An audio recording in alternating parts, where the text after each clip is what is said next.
Rev it up and welcome to Cars Yeah, show number 1838. Be prepared to be inspired. This is Cars Yeah, where you'll enjoy interviews with inspiring automotive enthusiasts. Mark Green is here to provide you with a fuel injection of automotive inspiration. So get in, sit down, buckle up, and get ready for a wild ride here on Cars Yeah.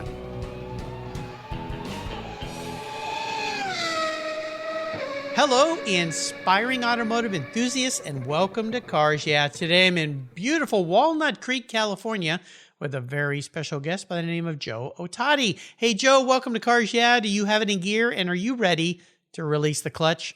Ready to rock and roll? All right, we'll have a little bit of fun here. Now, before I give you a proper introduction, what's one little thing that most people don't know about you, Joe?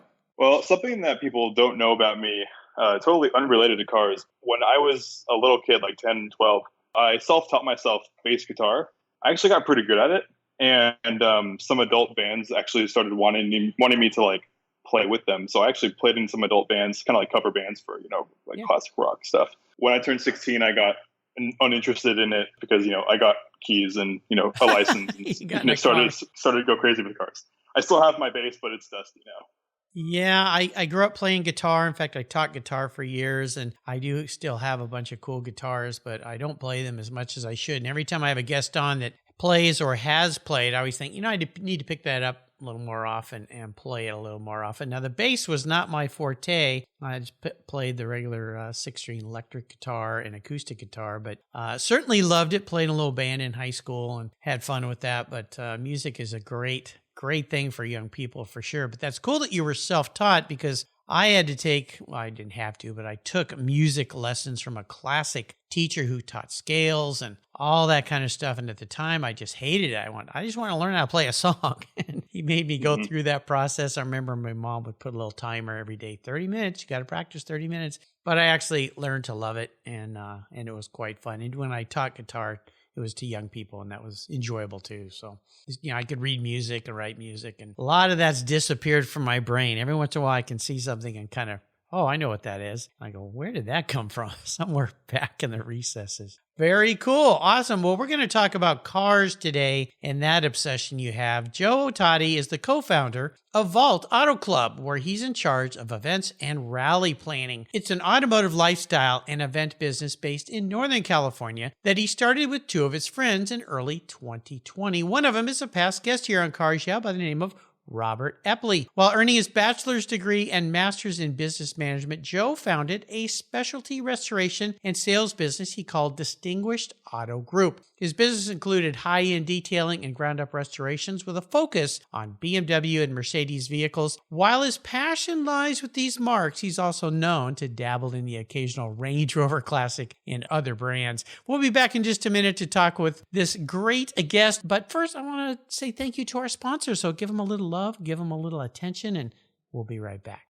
One of your vehicle's interior surfaces that gets a lot of abuse is your dashboard. The sun beats down, and those damaging UV rays cause massive heat cycles, resulting in color changes and sometimes cracks. My friends at Covercraft have a great solution for you and for me. Their custom-tailored dash mats protect your dash from heat buildup while providing a stylish solution. You can choose from a variety of styles and colors, including carpet, suede mat, that's the one I have for my vehicles, Carhartt limited edition velour mats, and the Ultimat for trucks and SUVs. Another great benefit of your Covercraft dash mat is that it eliminates the harsh glare the sun produces from your dash to the inside of your windshield, which can make driving a hazard. Covercraft's Dash Mat Design Center is located in Arizona, where they know about harsh sun. I've got a special deal for you. If you use the code YEAH21, YEAH21 at covercraft.com, you'll get 10% off your Covercraft order. That's right, 10% off. Just use the code YEAH21 at checkout. Covercraft,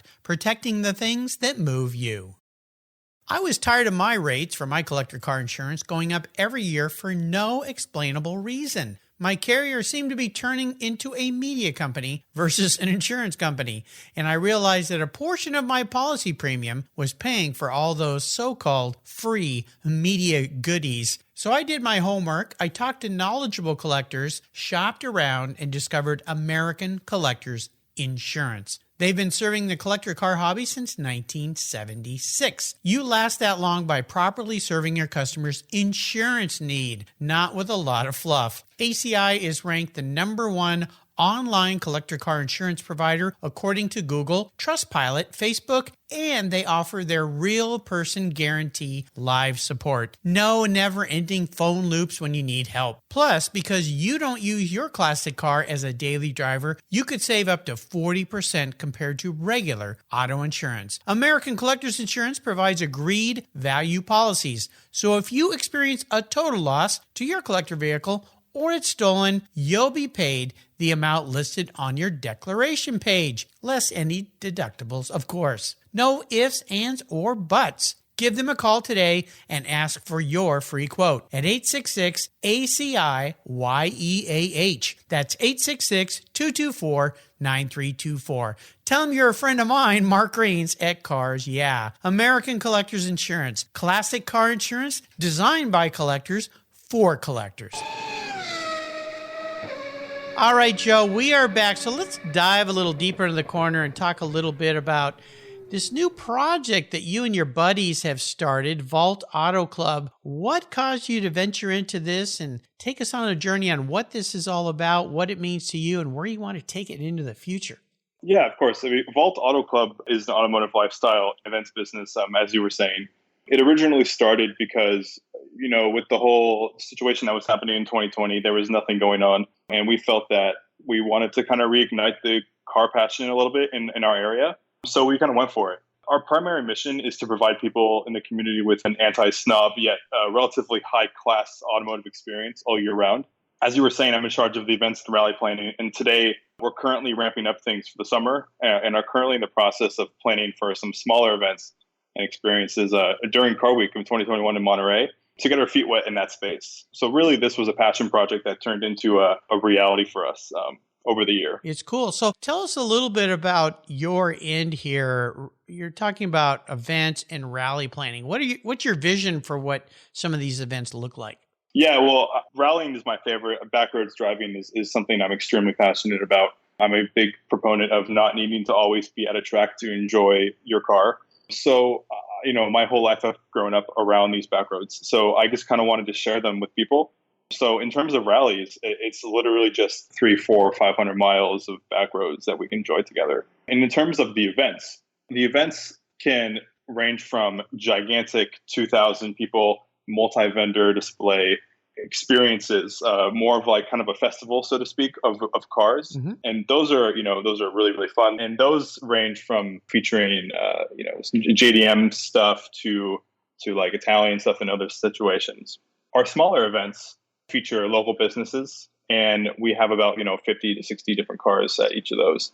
And those are really about generating a community and kind of growing that base and becoming friends with the people who go to these events. And I'm happy to say after the first year of working with them, I've gained so many different friends in our area just from these tiny events that I'm able to really get intimate with the cars and really have conversations with everybody. Now, Joe, you're a young guy. May I ask how old you are? Yeah, I'm 24. 24. Okay. So when I think about young people getting into the car arena, we see this trend happening specifically with young people with cars from the 80s and 90s becoming more and more prevalent. They're showing up at car shows. You think about Radwood and those events where that genre of people, when you're young, you're in your teens or even your 20s now, cars that were important to you back when you were just starting to drive, which wasn't that long ago at the age you're at, versus an old guy like me that tends to like cars from the 50s and 60s and maybe the 70s. Some of the cars in the 70s, some were not so. But there's also a whole Malays group. I'm part of a Malays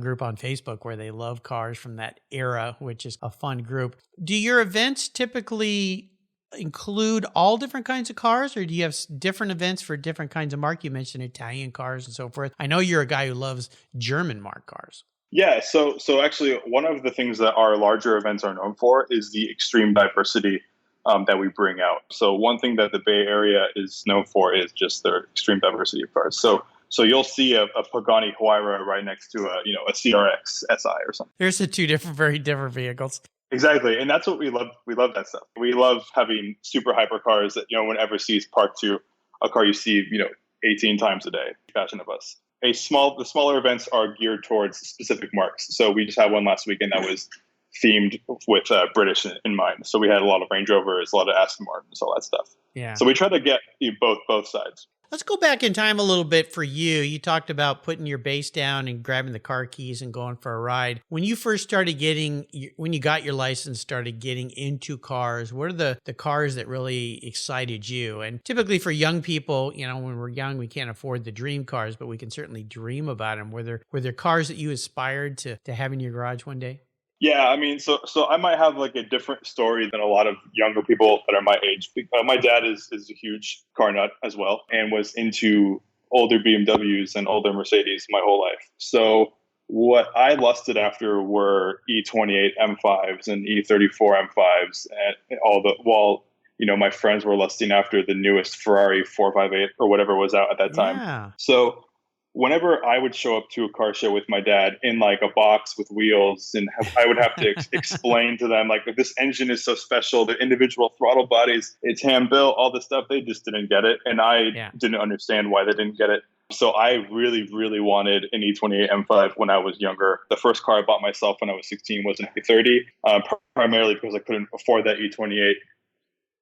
Fast forward however many years, 10 years, whatever. Now I do have one, and it's like a dream come true. It's the best thing ever. A big part of this is education, and that's the great thing about cars, and it's a great thing about what you guys are doing at VALT is, and by the way, listeners, VALT is VALT, VALT Auto Club. They have a little bit of different spelling of that, but is that teaching people about cars, and that's what's great about car shows, is when you go and you see something that maybe you aren't attracted to, but if you go up to the person and talk with them a little bit and learn a little bit, like you would help educate people who go, why are you bringing that car to this show? Then you gain an appreciation for it. And I know your dad has a pretty unique wagon, right? A BMW Wagon? Yeah. So that was his holy grail car. He bought it probably a little bit over 10 years ago. It's an E34, so it's a second generation M5. It's an M5 wagon. It is finished in a color called Madeira Schwartz, which translates to grape black. It's like a very, very dark purple. And it's one of 891 M5 wagons created, and one of 4 in the color. So it is definitely a very unique car. It's a unicorn. Yeah, exactly. And it's something he's always wanted. That's very cool. I love those things. I'll never forget the first time I drove an M5. And I like smaller cars, but I had a friend who really wanted one, and he drove it and tossed me the keys. And I couldn't believe it. It's like the power just kept coming and coming and coming. It's like, holy cow, this thing is a monster. It's a beast. Super fun. But I love the touring cars, the wagons, and the fact that your dad has that. I would assume that is something that's never going to leave his garage. Yeah, there's always been like questions about selling, but he gets trigger shy. Yeah, there's no way that's leaving. So no, at least if he decides to get rid of it, it's got to go to you. I mean, that's hopefully you got to be hope, right? you got to be the next caretaker for that. Very cool. Well, I found that people that are successful in life have others who are mentors who have helped them, that they're driving, what I call their driving inspirations. Are there some people, or is there a person that's been real influential in your life to help you be successful? Yeah, definitely. There have been 2 people that really stand out in my life. One, of course, is my dad. He got me into the specific car that I like. I could look at a McLaren parked next to a W123 diesel sedan Mercedes, and I would pick the Mercedes all day. He taught me that, to love a car's flaws and to appreciate old technology and, nice. And the analog sensations that people feel and stuff. But another person that I kind of met just kind of randomly in the car community, his name is Chow. He taught me that, at my age especially, it's okay to take risks. Something that's really helped VALT and myself throughout 2020 was being able to take risks and doing things that other people were not doing at the time. And I really, really thank him for those stories and those lessons, to be able to kind of go into it without being fully sure that it's, the right thing. Because, when you fail, you're learning and you're adjusting. Oh, yeah. Well, we're going to talk about that in a minute here, but it's a great thing. I'll tell you, your generation is living in an incredibly exceptional time for opportunity. It just blows me away. I look at what we have now in our hands of technology, and if I had that when I was 24, oh my gosh, hard to even imagine back in the day. If you were going to advise other young people to get involved in the car industry, if they don't really know what to do or where to do, but they know they kind of like cars, what kind of advice would you give them? Honestly, I would say go to these events. Doesn't have to be Vault events, but go to the events, go to the organizers, and start asking questions. Ask them why they're hosting the show, why specifically this kind of show, or they're always looking for volunteers. Can I volunteer to see the back end of things? If you particularly have a passion about a specific brand or niche of cars, reach out to some of the PR people. I mean, you'd be surprised. Some of them are actually wanting to chat with you and wanting to grow the next generation. I would just say go for it. You're going to get a lot of no's, but one person's going to say yes and it's going to change your life. Well, sure. And the thing I've learned in my life of loving cars, and especially in the last 7 years doing this podcast, is car people love to share. It's a very unique niche of fascination in things, and that is automobiles, that car people love to share their cars with pretty much everybody. And all you have to do is walk up and ask and talk to them and then listen. It's a pretty cool industry that we're all in. Let's take a short break, thank our sponsors. We come back, I'm going to dive into what I alluded to a minute ago, and that is what I like to call a challenge question, some big challenge you faced in your life and how you've overcome it. So keep the seatbelts on. We'll be right back. I've discovered Linkage.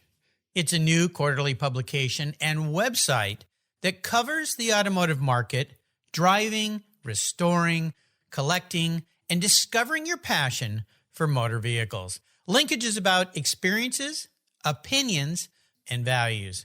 Linkage is an actual informed, reasoned opinion based on first-hand experiences. A talented Linkage team covers the automotive world, the people who share your passion and mine, smart, considered, rational, and experienced opinions, ones you can learn from and grow. That includes our passion that drives auctions and the collector car market. So come with me and join us on this journey. And be sure to use the code CARSYEAH when you subscribe, and they'll give you $10 off. Boom! Linkage, geared for the automotive life. Subscribe today at linkagemag.com. What began as a charitable car show has grown into the world's greatest collector car auctions, raising over $133 million for charitable organizations to date. For nearly 50 years, automotive enthusiasts from all over the world have enjoyed the Barrett-Jackson collector car auctions, and I'm a huge fan. Regarded as the barometer of the collector car industry, their auctions are world-class lifestyle events where thousands of the world's most sought-after, unique, and valuable automobiles cross the block in front of a global audience, in person, on TV, or streamed online. Barrett-Jackson produces the world's greatest collector car auctions in Scottsdale, Arizona, Palm Beach, Florida, Las Vegas, Nevada, and new for 2021, Houston, Texas.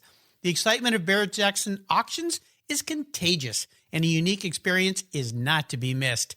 And coming soon, something new for you Cars Yeah listeners. I'll be teaming up with Craig Jackson on the first ever Barrett-Jackson podcast, coming to your mobile devices every week. Listen here on Cars Yeah and check out the Barrett-Jackson website for unique details on this new, exciting podcast that I'm very proud to be a part of. And be sure to visit barrettjackson.com today. Barrett-Jackson, the world's greatest collector car auctions. So, Joe, let's talk about that challenge, that obstacle, even a big failure. And the great thing about these things in life, while they are pretty painful at the time, they teach us really valuable lessons to take forward that we can share with others and use in the future so we don't step in those traps. So let's talk about one of those that you faced so far. Again, I mentioned you're still a young guy. There's a lot to overcome in life, but no doubt maybe you've bumped up against a few guardrails here and there. So if you take us on a little bit of a bumpy ride. Yeah. I mean, like you were saying, I'm imagining that I'm going to have a lot more bumpy rides in the future. But, this year has been crazy for me. I mean, starting in an event business during coronavirus was ridiculous. I mean, no one was doing anything. I have friends who are very, very deep in this community, in the event space, in the automotive industry. And and they weren't doing anything. And I really just used what some of my mentors gave me and kind of just went for it. Mm-hmm. It was scary. We had to consult a million different doctors and city members and all of these different things to get things to work, but it worked. It was so bumpy. Like I wouldn't want to do it again. I mean, it was rough, but I'm super proud of it. I still feel like we were a huge part of the reason, at least in the Bay Area and in California, the car community started to reignite itself a little bit in 2020. Mm-hmm. We weren't totally out of the water yet, but everyone was being safe and practicing social distancing and putting their masks on. And I was really, really proud to see the community kind of coming together, wanting to have these events, but being safe at the same time. How would you describe the Bay Area car culture? What's it like there? I would describe it as very, very similar to LA, but much more hidden. More hidden? Yeah, more hidden. So in LA, it seems in LA that there's a lot of cars and coffees, and people drive their cars a lot. Yep. Whenever I'm there, I'm always seeing I see the crazy, like a Gullwing driving down one on Malibu or something. In the Bay Area, it's different. Those cars exist here, but they're only driven for extremely special occasions. For some reason, it's not like a Sunday drive thing. It's more of like I take this car out only during Monterey Car Week. And that's what we're trying to bring out a little bit more. And we've been relatively successful. We have friends with M1s and F40s who never ever drive them. And they're finally starting to decide, hey, let's bring it to a Vault meet. And so we're trying to bring that community out because we know it's there. They just don't drive their cars enough. And that's what our mission is, to get people to get out more. It's an awesome mission. There's a trap that collectors get into, and I've fallen into this from time to time with the car I have now, is you want to preserve these things so much that you don't enjoy them. And I just read a great interview with Cam Ingram from Road Scholars. He and his dad have been guests on the show, and they have an amazing collection of Porsches. And it was in the new Linkage magazine, which is a great publication. And he mentioned something that ties into what you just said. When they had that horrible explosion in one of their storage facilities, a gas explosion in a building next door, it actually killed, I think, 1 or 2 people. And it blew up their building and the roof caved in on all these priceless cars. And he said it changed their whole family's focus on their automobiles. And it helped them realize that life is, and COVID has done this, life is not forever. You never know when it could end. You never know when things might change and you have to sell your cars. Maybe it's a financial crisis you go through or something. And they've said, we've decided to start using our cars. And instead of just preserving them to look at them and have them be shiny, to create experiences with them.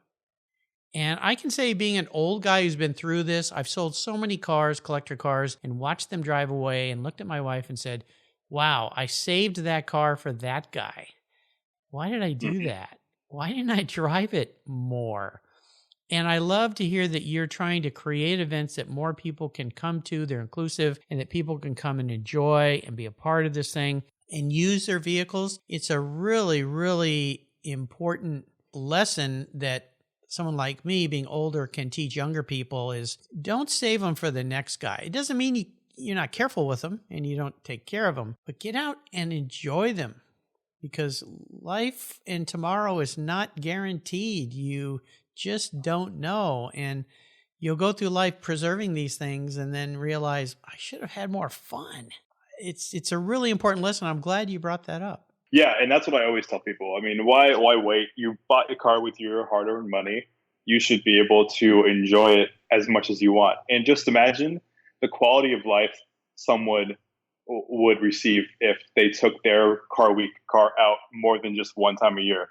Just that sense of full elation on a road in this car that you've worked so hard for, and it's your baby, and just taking it out. It just seems like it's a no-brainer to me, and I don't understand why people, save that for just one day a year. I mean, it just, that's the goal. Yeah. Well, I think it's great. And if there were more great events like what you are doing there with the Vault, those of us who tend to maybe not want to take our cars out as much would, because there's more reasons too.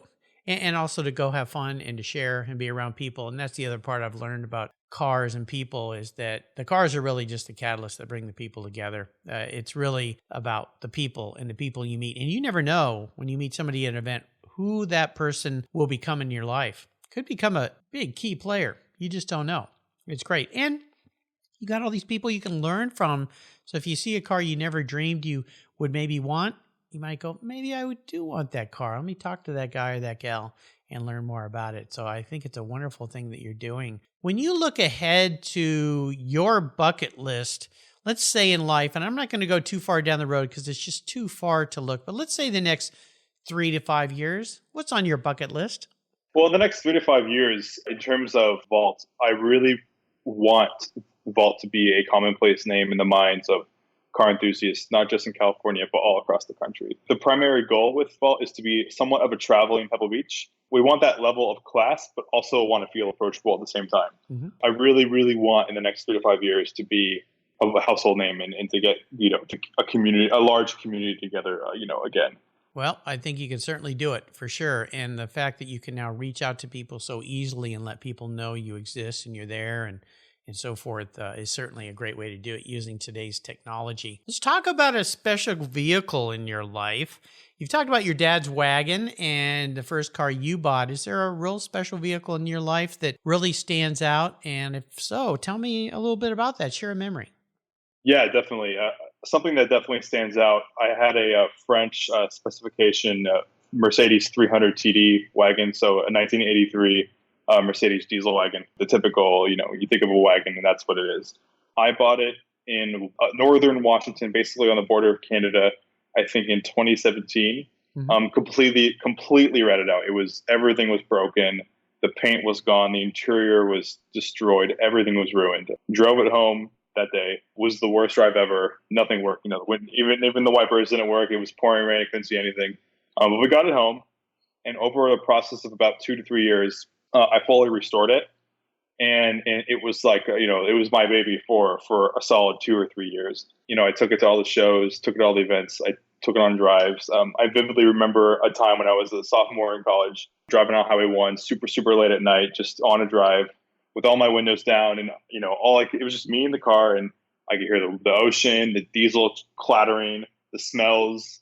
Everything was just so vivid, and I felt so good in that car. And it was just such a good experience. And then later, the very ending months of my time with that car, it was actually invited to be displayed at Car Week at a concourse among some of the nicest Mercedes wagons in the entire world.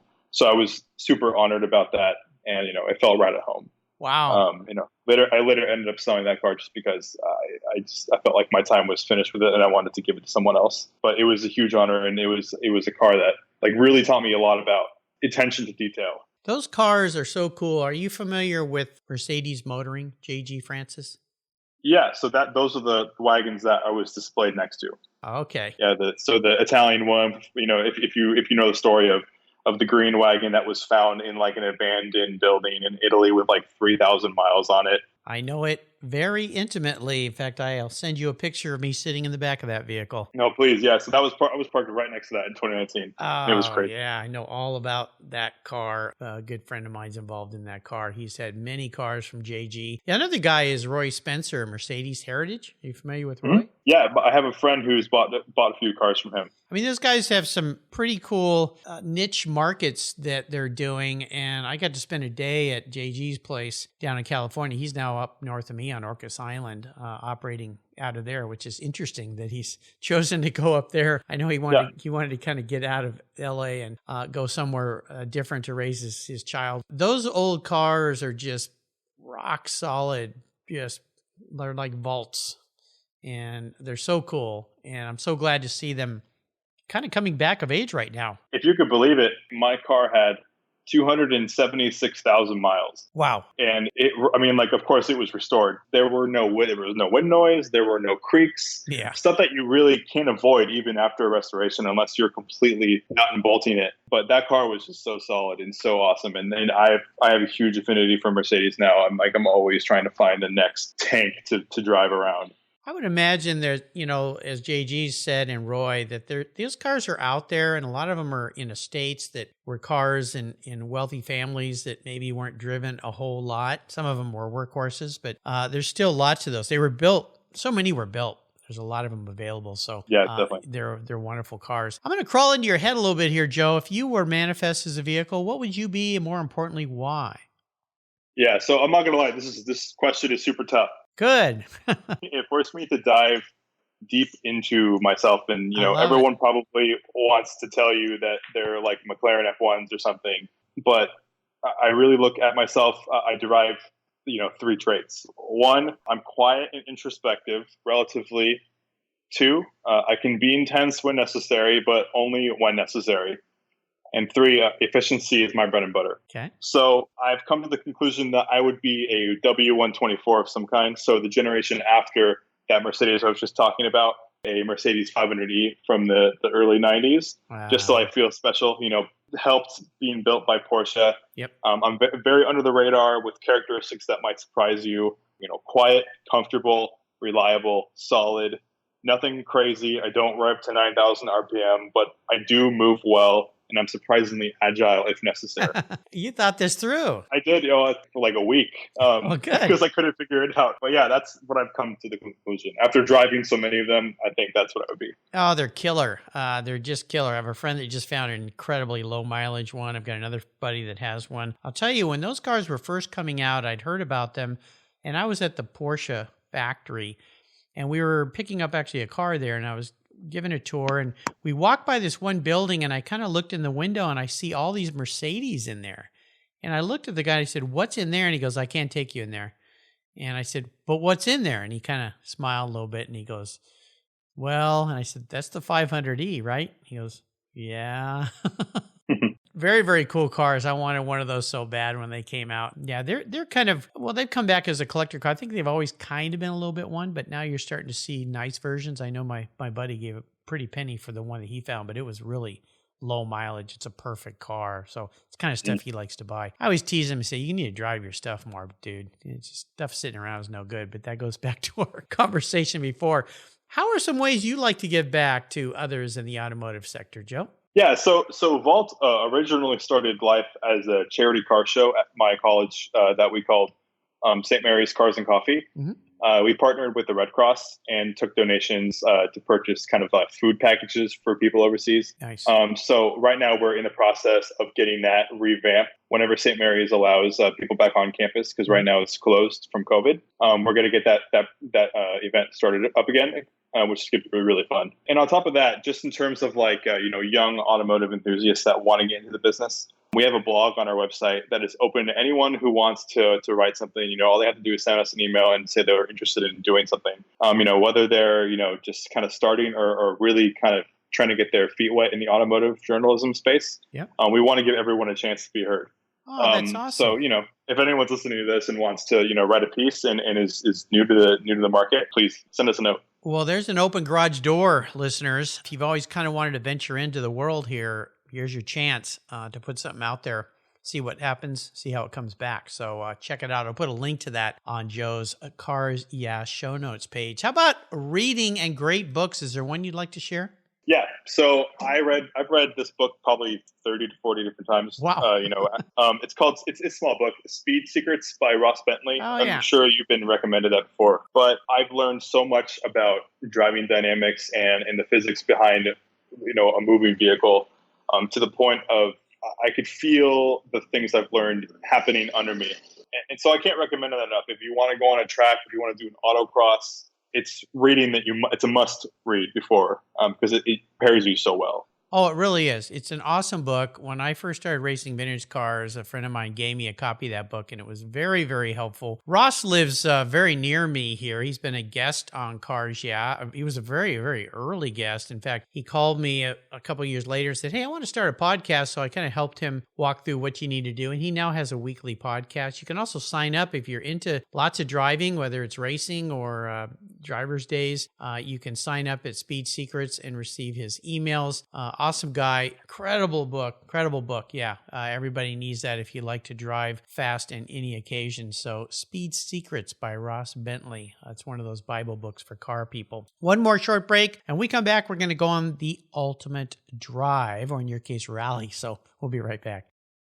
Today's vehicles are essentially computers on wheels, and it takes more than a wrench and oil to keep them humming. That's why Cars Yeah supports TechForce Foundation, a nonprofit dedicated to driving tomorrow's workforce of skilled technicians forward. Techs keep our cars, trucks, airplanes, and fleets rolling. Yet there's a massive tech shortage because many young people don't know it's no longer a blue-collar job. Today, it's a new-collar career. It involves computers, technology. It's in high demand. You get paid really well, and you can live and work anywhere in the country.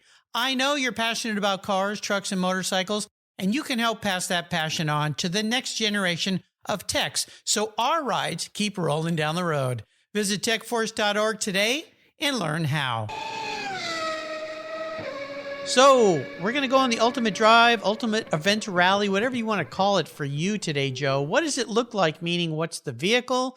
Who you're going to be with? Could be somebody living or deceased. And who's doing the driving? And what are you going to be talking about? So what's this ultimate ride look like for you?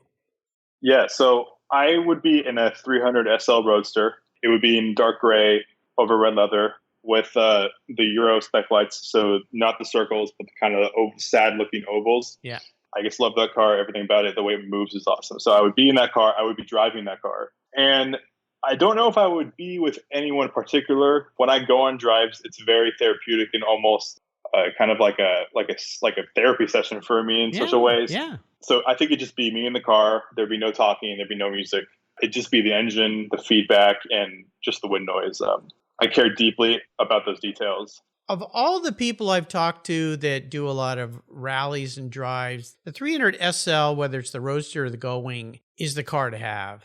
And when I've been able to drive those cars, I was amazed at how modern they felt considering how old. Because you get in most vintage cars and they're kind of a letdown, especially because we're so dumbed down by the incredible cars we have today. I mean, you can jump in I don't know if it's a GTI or you jump in a Honda or any of these things. I mean, they drive so well. They do everything so well. And you get in an old car and you go, ugh, this thing's not so cool. But that one, and I prefer the Roadster over the Gullwing, quite personally.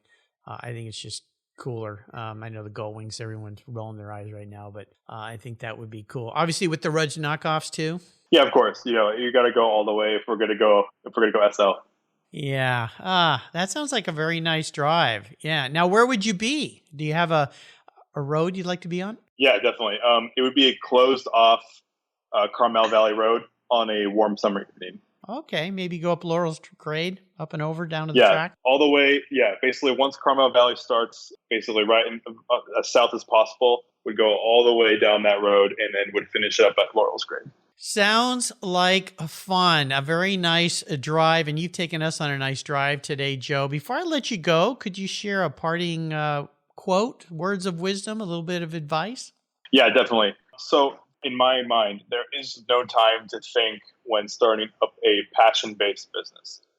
If you think too much and too long, someone else will have already started that same thing, and you're going to have all this competition, and you're going to feel bogged down.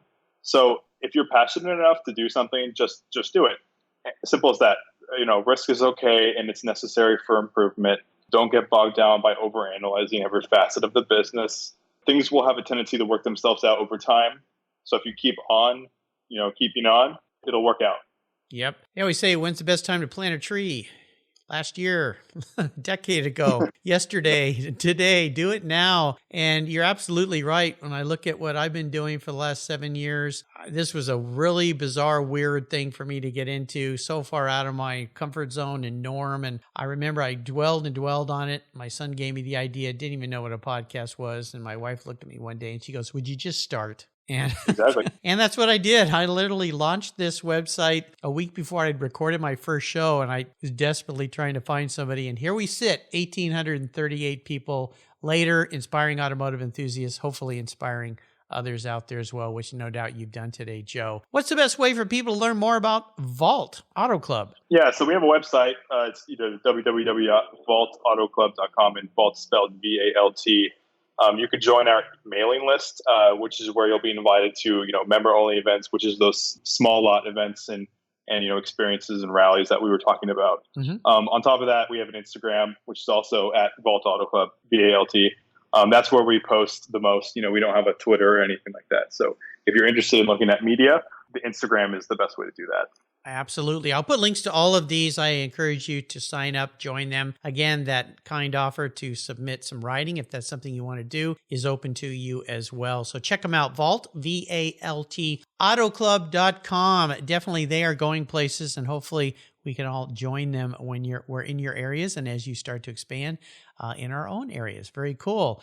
Everything is on Joe's show notes page, and I want to do a shout out to your co-founder, Robert Eppley, for introducing me to Joe. If you missed my talk with him, you can go back and find it on the Cars Yeah website or any mobile podcast app. Joe, thanks for being so generous today with your time and expertise and sharing your experiences. Really proud of what you guys are doing. Just keep it up. Until you and I talk again, I'll see you hopefully at a Vault event down the road. Thanks, Mark.